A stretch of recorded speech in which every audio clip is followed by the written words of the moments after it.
right, let's get straight to the video. I don't want to waste your time with an intro or anything like that. So let's go straight to the computer and see. Today, this is going to be an important site for you to get structured the right way in order to get business funding. So let's hop right in. So if you go to Google and just search virtuevive.com, and it'll bring you to this page. And once you do that, click on here where it says run your free pre-qualification scan to find out. So once you click on that, it's going to ask you for your business information, for your information, email, and address. So of course, you have to have somewhat set up in order for you to be here and check your business. Your LLC have to be formed. You have to have your virtual address, your EIN, and everything like that. So once you have all those information, you put that on here and you click continue. And let me show you what it looks like once you actually create a login and you get in. So, and if you need more information, just click on here. You see this lady right here. When you click play, she will tell you basically what this is. And once you create a login and this is what the dashboard looks like. So the only access that you will have without paying will be right here, the first one, lender compliance. And for any other further access, you do have to pay. So, but with that being said, this is just kind of what you need, especially if you're only looking for business funding. What you want to do is once you get to the dashboard, click on lender compliance. As you can see right here, this top part, not even the gain approved part. I mean, you can definitely worry about that, but that one is you're gonna have to pay.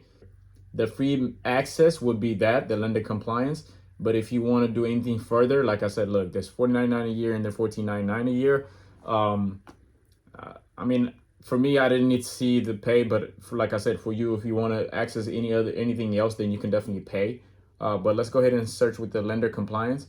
So as you can see, if you click on here, and you have everything, basically you check them, you put yes, you have the name, and you got everything that is asking for the business entity and filings. Then it'll go ahead and mark it green like a check.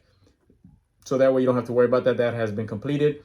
Now phone number. I know most people use their cell phone number. Even I did when I first started. But right here it actually gives you, it tells you why you need a business phone number or where to go and why the lenders look for it, or it makes your business look legit. But they also offer a referral for you basically, and these are the 4 business phone number that you can get. RingCentral would be your best bet, like especially if you want to save money. That's kind of like the cheapest one, but you can click on them here and then see what they offer. You check on the pricing, see other stuff they provide, because on one of them, I don't know exactly which one it is, they will do like build website for you and things like that. They offer so many more. So you can do that. And then also, it's not only you get a phone number, but it have to be listed on the 401 directory assistance. Now, if you end up getting phone numbers from your carrier, like let's say T-Mobile or whatever, and you get a business phone number, and then they can list that there for you. But if not, there will be a site that you have to do it yourself. And that one, sometimes you just have to make sure that it's listed. So, and I will do a video on that on the next video on how to list it to 401 directory. So you have to have business phone number and it needs to be listed. But basically, once you come here, you can read for yourself and you'll get to see. And website and email, of course, you have to have that. And email just can't be like a Gmail, regular Yahoo, anything like that. It actually have to be like a business email. But once you get a website built, depending on which one you use, even if you use GoDaddy or some other ones, Namecheap and things like that, I think they'll be able to give you, with each domain, you get like 2 emails or something like that. And then also your EIN, of course, you have to have that. And one of the important one is you do have to have a business account. So especially even if you want to get the credit cards, right? So if you want to start the credit cards, what you want to do is you want to open a business account. And you can just open a checking account, and if depending on where you go or depending on the situation you are, based on your funds that you have available, if you have some funds enough, it's best for you to put more in there, so and let it sit there. But if you've been responsible enough and your personal credit is good, then you can actually get credit card approved right away, just like I did. So with that being said, you do have to have a business email, business address, virtual address, which I talked about in my YouTube short, and I also did a video on exactly how to get that.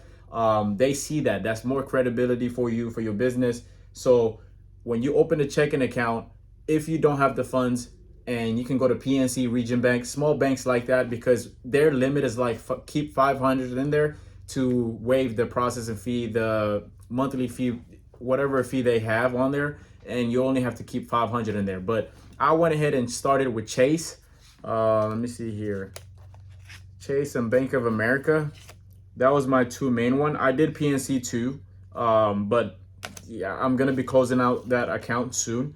So I went ahead and put more than the limit. So they told me to put, Chase told me to put 2,000 in a checking and 1,000 in saving. That's the minimum, but I ended up putting more on both.